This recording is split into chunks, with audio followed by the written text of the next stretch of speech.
Good morning, good afternoon, or good evening, depending on the time in your area when you watch this video. Tom here, everybody. I want to say, my father is my hero. I know I sounded a little harsh in my homework assignment video about my father, but everything is true, and I'm not going to take it back. But I want to talk about my father in a way that only I've seen, only I've known, and I want you to know this side of my father as well. For starters, my father's always been there for me.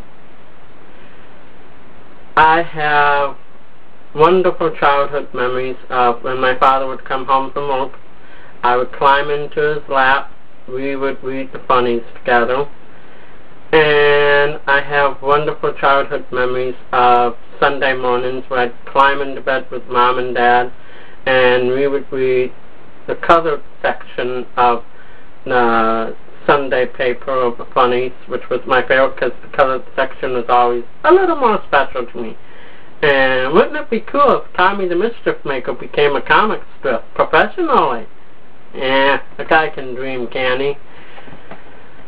I have wonderful childhood memories of going to Eldridge Park when I was 4 years old with my dad, and now here I am, 40 years old, and we still go to Eldridge Park.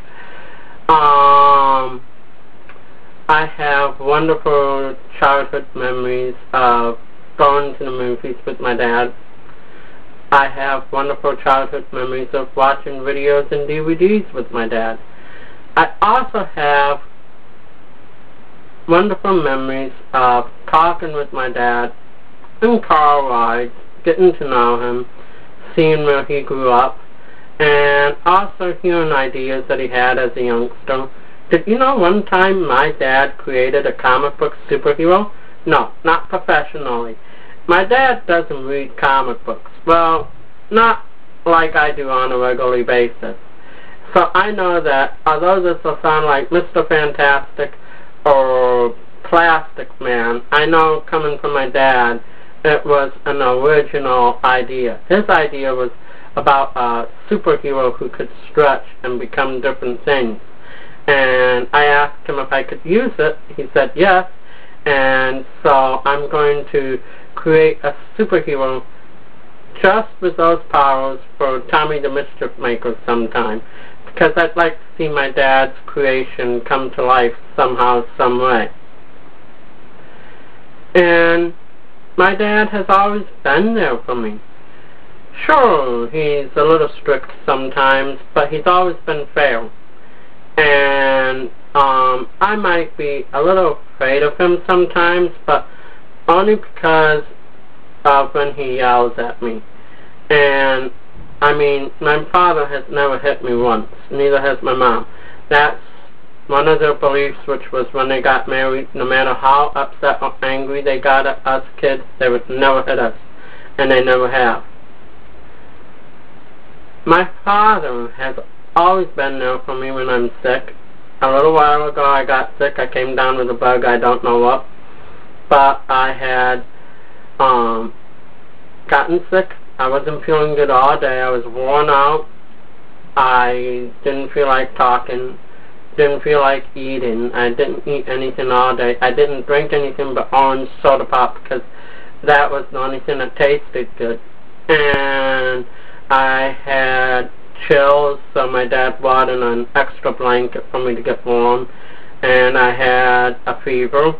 And the next day, eventually, it did run away.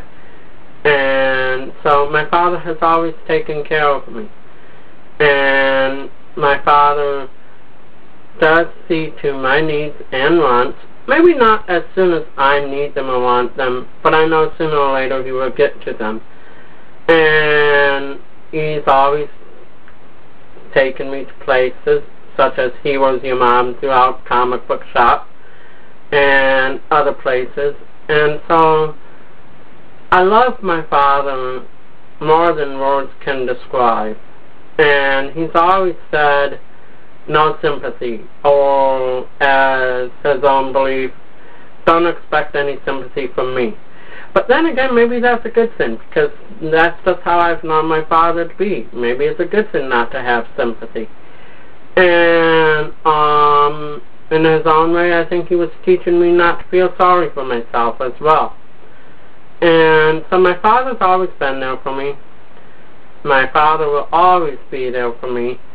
And I am a little scared of the day when I know I'm going to have to call the kids on the phone, tell them that Dad's not waking up, meaning that Dad's passed away. I'm not really scared of the sense of losing him so much as I'm scared of the sense of the change in my own life, because I know my life will change, and I just want to be prepared for it. And my father always says to me, Tom, you don't talk to other people about your paranormal experiences, do you? And that's mainly because he's afraid that I'm going to be thrown into a straitjacket and tossed into a padded cell. But I tell him that today people talk about their experiences, that talking it out is the best way to solve problems. But he's just not used to this new day and age, and well, he's always been private, and we've always been a private family. But I just wanted you to know that my father does love me. I love my father. My father does take care of me. I take care of my father. And that is why my father is my hero. Please let me know your ideas, thoughts, opinions, and comments below in the comment box about this video. That's all from your good buddy Tom, everybody.